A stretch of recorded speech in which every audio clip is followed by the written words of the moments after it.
Cigarette পান করা মাকরু নয়, এটা হারাম। এটা কি হারাম। আর কুল্লু মুস্কিরিন হারামুন, যেই জিনিসের মধ্যে নেশা আছে সেটা হারাম। আর নেশা যদি বেশি খেলে হয় তাহলে কম খাওয়াও হারাম। যেমন বললেন যে বেশি জর্দা খেলে মাথার চক্কর দেয়, কম খেলে কোনো সমস্যা নেই। হ্যাঁ, মাযহাবি ফতুয়া তারা মাকরু বলে। কি বলে? মাকরু বলে। এখন একজন ব্যক্তি তিনি সালাত আদায় করেন, আবার সিনেমা হলে যা ফিল্মও দেখেন, দাড়ি রেখেছে, মিথ্যা বলে, আবার দেখা যাচ্ছে সিগারেট পান করে, টুপি পরে সিগারেট খায়। আমাদের সেটা বড় অপরাধ, তাই নয় কি? আর ইন্ডিয়াতে হিন্দুও টুপি পরে, মুসলমানও টুপি পরে, টুপি পরে ফিল্ম দেখতে যায়, টুপি পরে বিড়ি খাচ্ছে, কোনো ব্যাপারই না। ঠিক আছে না? সৌদি আরব তো টুপি পরে রাখেন, রুমাল গোতরা মাথায় দিয়ে। আমরা তো শেখেরা গোতরা পরি, তাই না? গোতরা বসে লাল রুমাল।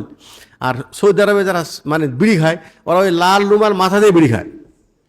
আসলে এটা তো পোশাক। এটা কি পোশাক? আচ্ছা শোনেন, একজন ব্যক্তি নামাজি যদি বিড়ি খায়, আমরা তাকে বলবো তুমি নামাজ ছেড়ো না, বিড়ি খাওয়া ছেড়ে দাও। কিন্তু আপনি যদি বলেন এই তুই নামাজ পড়ে বিড়ি খাস কেন, ও কিন্তু ওই রকম ধমকি দিলে লাস্টে নামাজ ছেড়ে দেবে, কিন্তু বিড়ি ছাড়বে না। আমার কথা বুঝে আসছে ভাই? সবাই বোঝেননি, এটা আমার সাথে থাকেন। একজন ব্যক্তি নামাজ পড়ে বিড়ি খায়, তাকে যদি বলেন এই তুই নামাজ পড়িস বিড়ি খাস কেন, এইরকম ধাক্কা দিয়ে যদি প্রশ্ন করেন, নামাজই পড়বো না, যা, ও বিড়ি ছাড়বে না কিন্তু নামাজ ছেড়ে দিবে। তাকে বলেন ভাই তুমি একটা নামাজি ব্যক্তি, মাশাআল্লাহ, হ্যাঁ তো নামাজ পড়তেছো, রসুল বলছেন কাঁচা পেঁয়াজ রসুনকে মসজিদে এসো না, এর দ্বারা ফেরেশতা কষ্ট পায়, মানুষও কষ্ট পায়।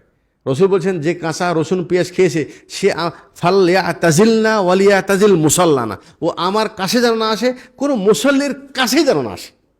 দেখছেন কত বড় ধমকি দিয়েছে। কাঁচা পেঁয়াজের দুর্গন্ধ চাইতে বিড়ির দুর্গন্ধ কি খারাপ না ভালো? বেশি খারাপ না?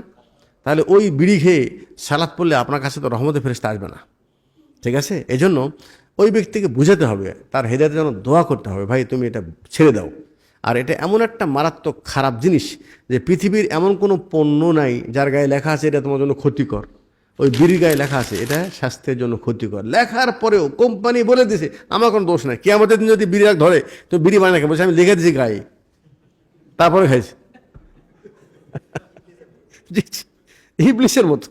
ইবলিস যখন শয়তান যখন জাহান্নামে ইবলিসকেও দিবে মানুষকে দিবে, তখন বলছেন ওয়াকালা শাইতানু লাম্মা কুদিয়াল আমর ইন্নাল্লাহা ওয়াদাকুম ওয়াদাল হাক্কি ওয়া ওয়া'আদতুকুম ফাআখলাফতুকুম। সবাই যে দরবার করবে, শয়তানকে ধরবে, এই তোর কারণে জাহান্নামে আসছি। শয়তান বলবে তুই কি আমাকে দেখেছিলি? তোর কাছে রসুল আসছে, কিতাব আসছে, তোকে ডেকেছে, তুই তো তার কান শুনিস নাই। শোন, আল্লাহর ওয়াদা ছিল সত্য, আমার ওয়াদা ছিল ধোঁকা, মিথ্যা।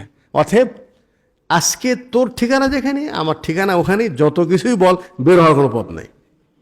কথা বোঝেন না? ওই বিড়িওয়ালাও কিন্তু বলবে যে তোর ঠিকানা আমার ঠিকানা একই, তবে আমি দোষ আমাকে দিস না, আমি গায়ে লেখা দিয়েছিলাম। এটা স্বাস্থ্যের জন্য ক্ষতিকর, কারণ তারা বলে নাই শরীয়তে তারা হারাম। আর যারা মাযহাবি হুজুররা যে মাকরু বলে মানুষকে এই বিষয়টাকে মানে দুর্বল করে তাদেরকে যে খাওয়ার সুযোগ দিয়ে দিছে, আর যে হুজুররা পানির মধ্যে জর্দা খায়, এটা আবার কোন হালাল না হারাম? এটা নাকি এটা মাকরু? ওরা এটা মাকরু বলে না। এটা কি মাকরু বলে না, এটা একবারে বলো জায়েজ। আরে বাবা, যেই তাম্বাকু দিয়ে ওই জর্দা খাচ্ছ, ওই একই তাম্বাকু তো বিড়ি মধ্যে দেওয়া, এখানে হারাম, তো ওটা মাকরু হচ্ছে, এটা মাকরু হবে না কেন? তার মানে এটাও খায়, এই জন্য ওজন এটা হালাল। কথা বলেন নেই তো? যেই জিনিস মধ্যে নেশা আছে ওটা হুজুর কেন, হারামের ইমাম খাক, যেই খাক না কেন, হারাম হারাম। কোনো হারামকে শরীয়তে কোনো ব্যক্তি হালাল করতে পারবে না। অতএব যার মধ্যে নেশা আছে এটা হারাম। যে ভাইয়েরা এই নেশায় লিপ্ত আছেন, এটা নিজেদেরকে যত তাড়াতাড়ি সম্ভব মুক্ত করে দেন। আল্লাহ যেন তৌফিক দান করে। জাযাকাল্লাহ।